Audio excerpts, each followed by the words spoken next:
नमस्कार, आप देख रहे हैं हमारा खास शो मनी मंत्र और इस अंक में आप सभी दर्शकों का बहुत बहुत स्वागत है। मैं हूं आंचल गुलाटी कुंबर।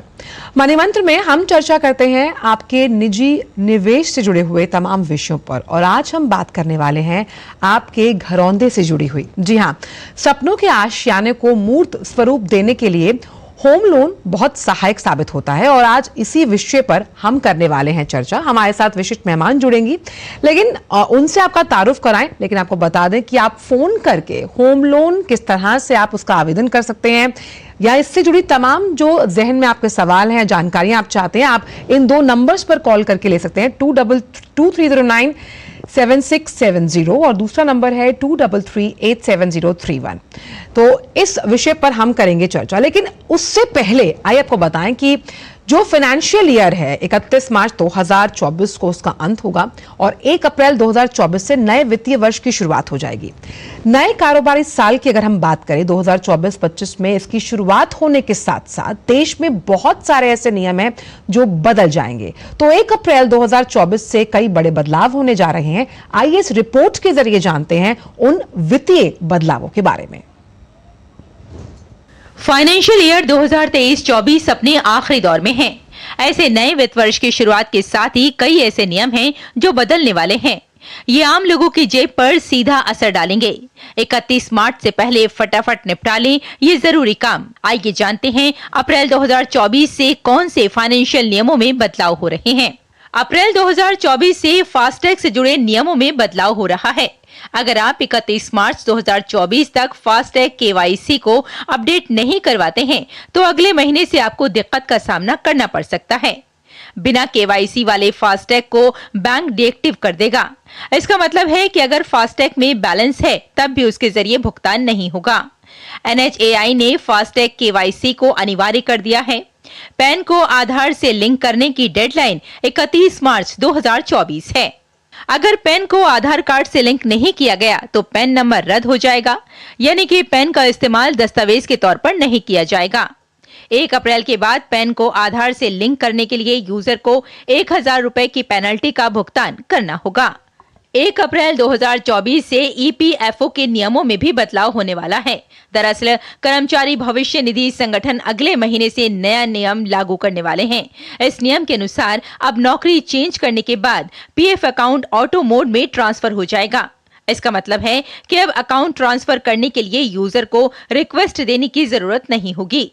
इस नियम के लागू होने के बाद यूजर की परेशानी एक हद तक कम हो जाएगी। SBI credit card.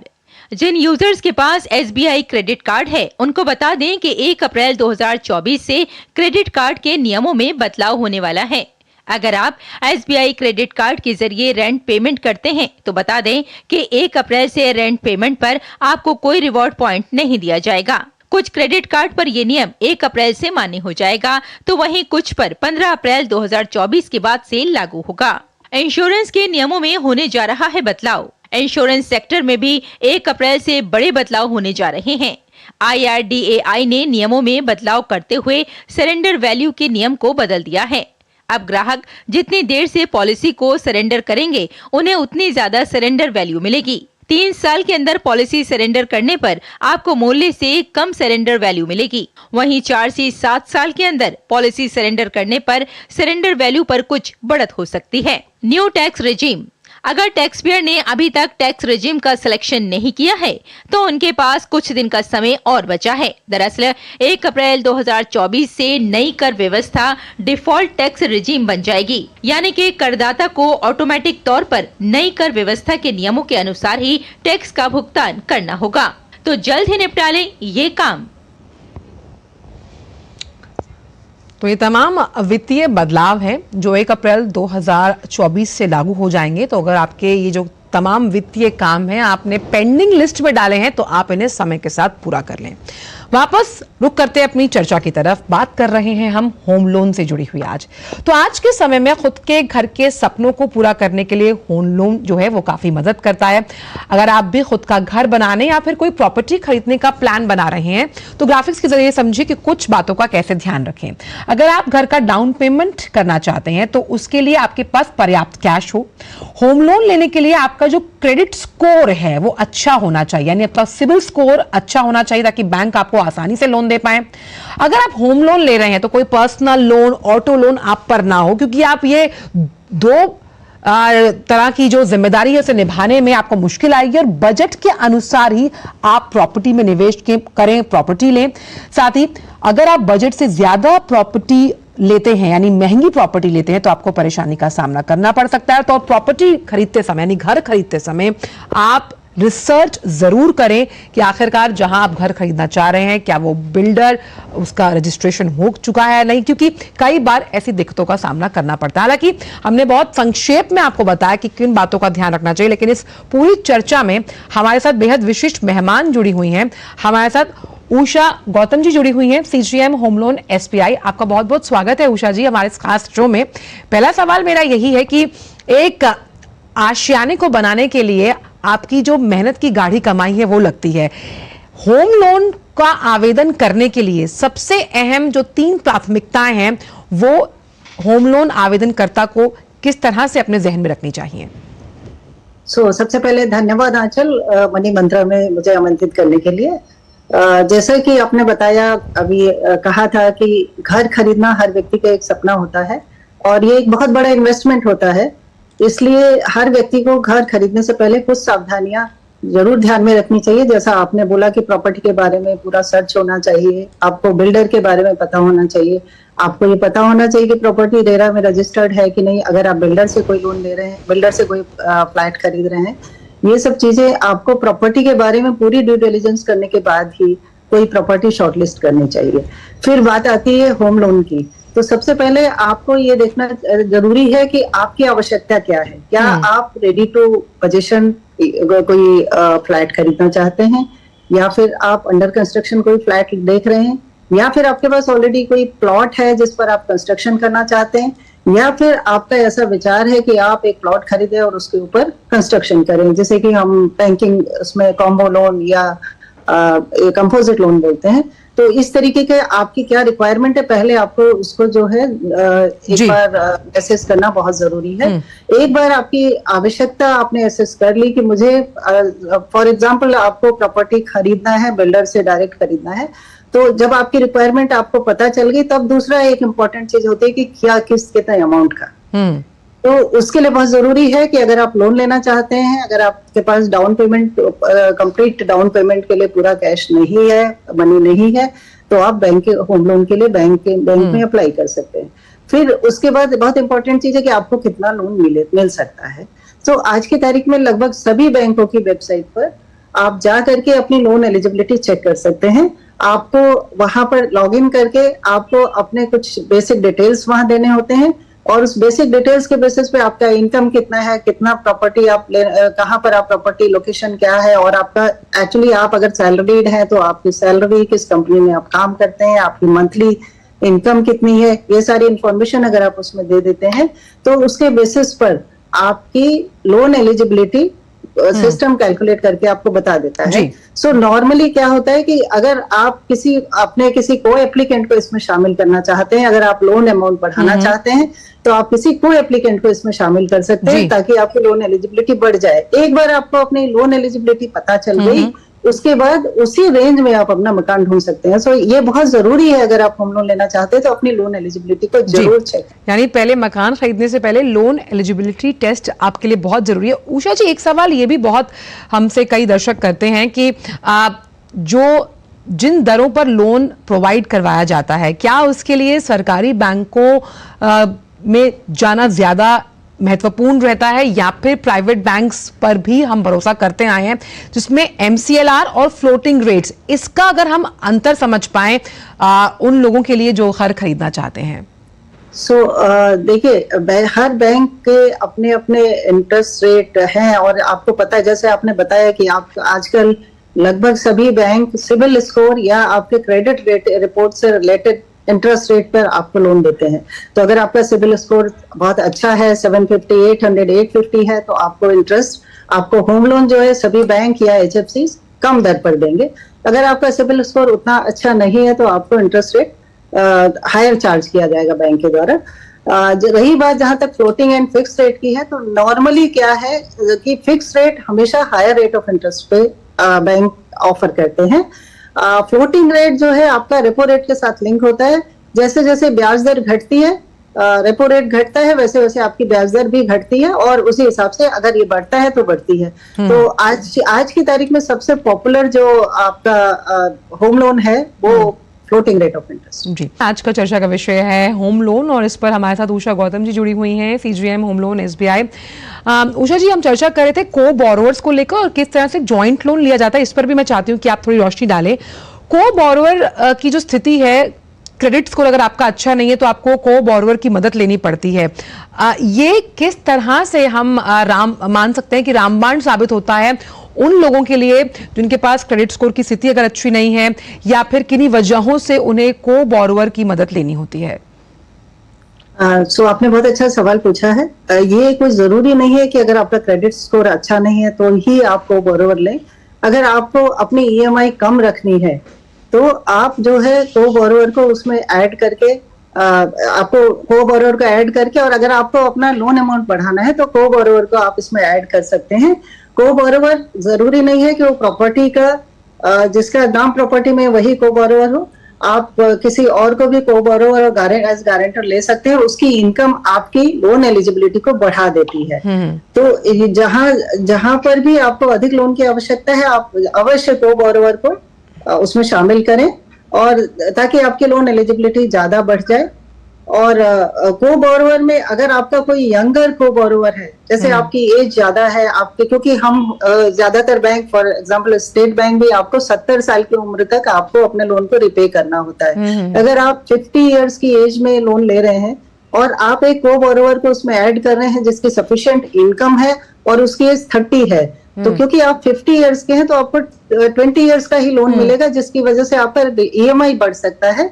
लेकिन अगर आप किसी 30 ईयर आपके बेटे को बेटी को उसमें ऐड कर देते हैं और वो सफिशिएंट अर्निंग है उसकी, तो आपको लोन 30 इयर्स तक का मिल सकता है, जिसकी वजह से आपकी EMI कम होगी और आपके पास ये जो मंथली जो आपको रिपेमेंट है उसका बर्डन आपके लिए कम हो जाएगा। जी, आजकल हमने देखा है कि उषा जी बहुत न्यूक्लियर फैमिलीज का चलन बहुत ज्यादा है, और ऐसे में जो वर्किंग कपल्स हैं उनका होता है, उनके दिमाग में होता है कि एक सुरक्षित निवेश का विकल्प तो है ही, और साथ ही साथ घर पर आपकी घर की छत अगर आपके सर पर है तो क्या बात है।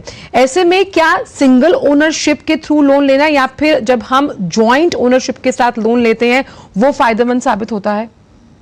तो जैसा कि अगर आप जॉइंट ओनरशिप में लोन लेते हैं, पहली चीज तो अगर आप जॉइंट में ओनरशिप में लेते हैं, जैसे आपने बोला न्यूक्लियर फैमिली है, तो गवर्नमेंट भी इस चीज को प्रमोट करती है कि आप जॉइंट लोन लें, और फीमेल, अगर आपके पास में फीमेल, आपके साथ में फीमेल को बोरोवर है तो स्टैंप ड्यूटी वगैरह में भी आपको रिबेट मिलता है स्टेट गवर्नमेंट की तरफ से। अदर देन दैट, हमारे पास अगर कोई फीमेल बोरोवर, स्टेट बैंक की अगर मैं बात करूं, तो फीमेल बोरोवर अगर हमारे होम लोन में है तो हम उसको बेटर इंटरेस्ट रेट कोट करते हैं, हमें 0.05 लेसर इंटरेस्ट रेट चार्ज करते हैं, और बहुत से बैंकों की ऐसी और स्कीम है जिसमें कि फीमेल बोरोवर्स को कम रेट ऑफ इंटरेस्ट चार्ज किया जाता है। तो ज्वाइंट होने से एक तो ये फायदा होगा आपको कि आपका रेट ऑफ इंटरेस्ट कम होगा, दूसरा आपको जो टैक्स रिबेट होती है, आपको टैक्स रिबेट जो मिलती है वो दोनों के दोनों को एप्लीकेंट को 80cc में और 24B में दोनों में ही आपको टैक्स रिबेट दोनों ही एप्लीकेंट को मिलेगी। एक अच्छा फायदा ये भी है, फिर झगड़ा भी नहीं होगा आपस में। जी बिल्कुल। साथ ही उषा जी, ये भी समझने की कोशिश करूंगी आपसे कि हमने कई ऐसे मामले भी देखे हैं जिसमें जिन्होंने लोन लिया है घर का, उसमें लोन लेने के बाद जो प्रॉपर्टी है उसका भी इंश्योरेंस निकाला जाता है, जिसमें कि अगर खुदा ना खास्ता जिसने लोन लिया है उसकी मृत्यु हो जाती है तो वो पूरा लोन माफ किन कारकों या किन स्थितियों में किया जाता है, इस पर थोड़ी रोशनी डालिए। हाँ, तो देखिए, एक बहुत लोन, कोई भी लोन लिया है उसको सिक्योर करना बहुत जरूरी होता है, और ये हमेशा एडवाइजेबल है कि जब भी आप कोई लोन लेते हैं तो उस लोन को आप सिक्योर करें इंश्योरेंस के थ्रू। आप इंश्योरेंस कहीं से भी ले सकते हैं, और ये हमेशा एडवाइजेबल है। जो जैसे आपने बोला प्रॉपर्टी को इंश्योर नहीं करते हैं, हम लाइफ को इंश्योर करते हैं, एप्लीकेंट या बोरोवर की लाइफ को। तो बहुत सारी पॉलिसीज हैं इसमें, और बहुत सारे बैंक जो है इस प्रीमियम को पे करने के लिए भी फंडिंग करते हैं, लोन देते हैं। जैसे एसबीआई में भी हम अगर कोई इंश्योरेंस करना चाहता है तो उसको फंडिंग के लिए हम, अगर वो किसी एक पर्टिकुलर से अगर आप लेते हैं लोन को, तो हम उसको फंड करते हैं। ऐसे बहुत से बैंक है जो कि इंश्योरेंस पॉलिसी परचेज करने के लिए भी फंडिंग करते हैं।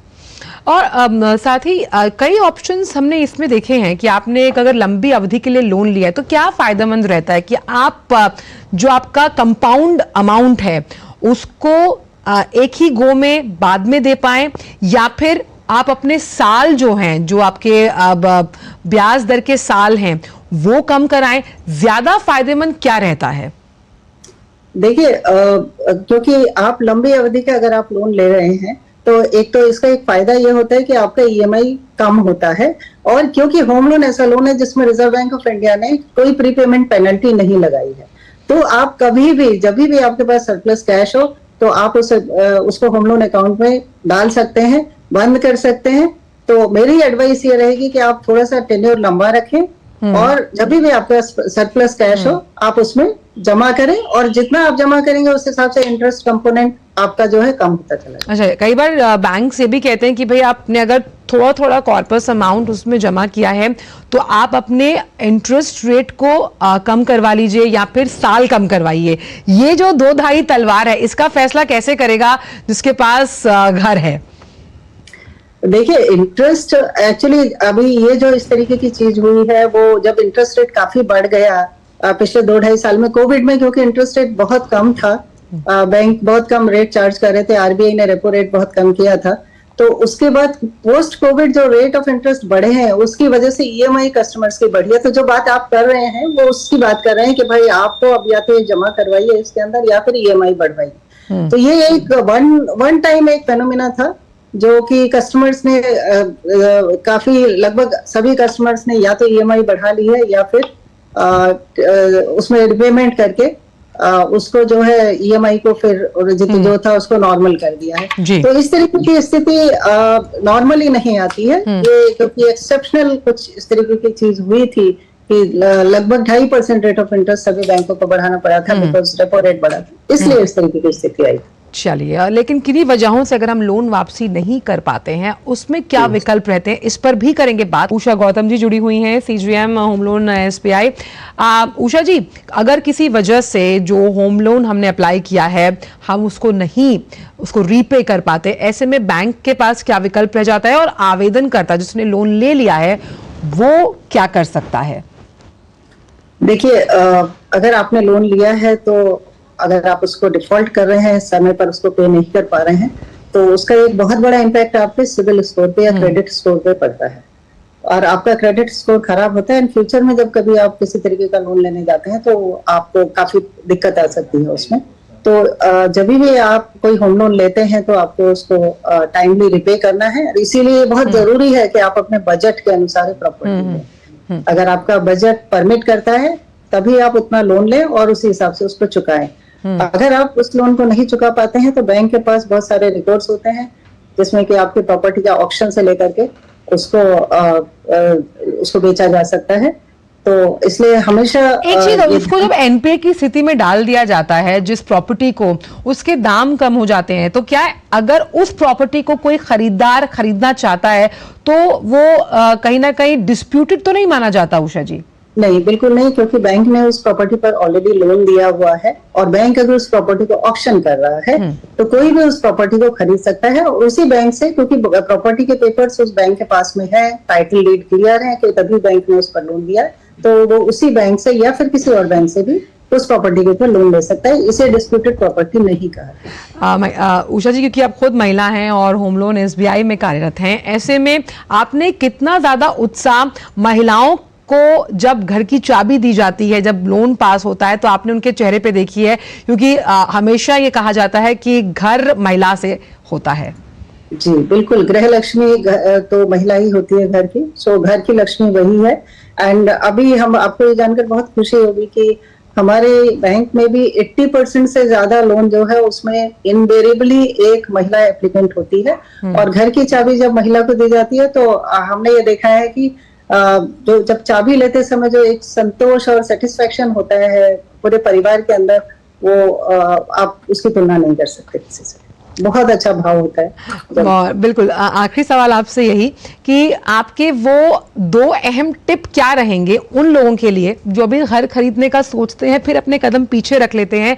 सबसे अहम 2 टिप आपकी तरफ से, ताकि आने वाला जो फाइनेंशियल ईयर है वो उनके लिए उनके जो सपनों का घर है उसकी चाबी के लिहाज से साबित हो। बिल्कुल आप 2 टिप है कि आप अपना सिबिल स्कोर अच्छा रखिए, नंबर 1।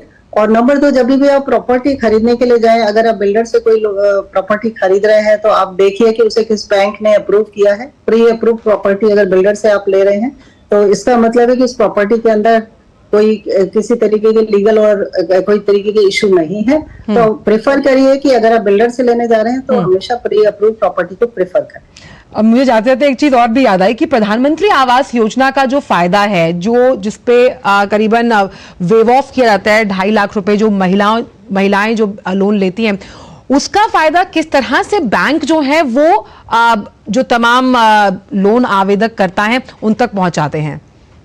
तो अभी फिलहाल प्रधानमंत्री आवास योजना हैंड अप है, और जब भी प्रधानमंत्री आवास योजना में आपको इंटर सब्सिडी मिलती है तो वो डायरेक्टली, अगर आप एलिजिबल हैं उसके लिए, तो डायरेक्टली आपके लोन अकाउंट पे बैंक क्रेडिट कर देता है। सेम अमाउंट जैसे आपने बोला, जो भी सब्सिडी अमाउंट होता है वो उसमें हो जाता है, और आपकी इंटरेस्ट एंड आपका जो रिपेमेंट लायबिलिटी है उससे कम हो जाती है। तो उसमें कस्टमर को कुछ भी करने की जरूरत नहीं, बैंक डायरेक्टली इसको है। बहुत बहुत शुक्रिया उषा गौतम जी, आप इस शो पर आई, आपने अपने विचार इस मंच से साझा किया और होम लोन से जुड़ी जो तमाम बातें थी वो इतनी सरलता पूर्वक हमारे दर्शकों को समझाई। बहुत बहुत शुक्रिया इस खास शो पर जुड़ने के लिए। तो मनी मंत्र में हमने आज चर्चा की होम लोन विषय पर। अगले हफ्ते भी कुछ ऐसा ही निजी निवेश का विषय हम आपके लिए लेकर आएंगे। तब तक के लिए आप हमें और हमारी पूरी टीम को दीजिए इजाजत। नमस्कार।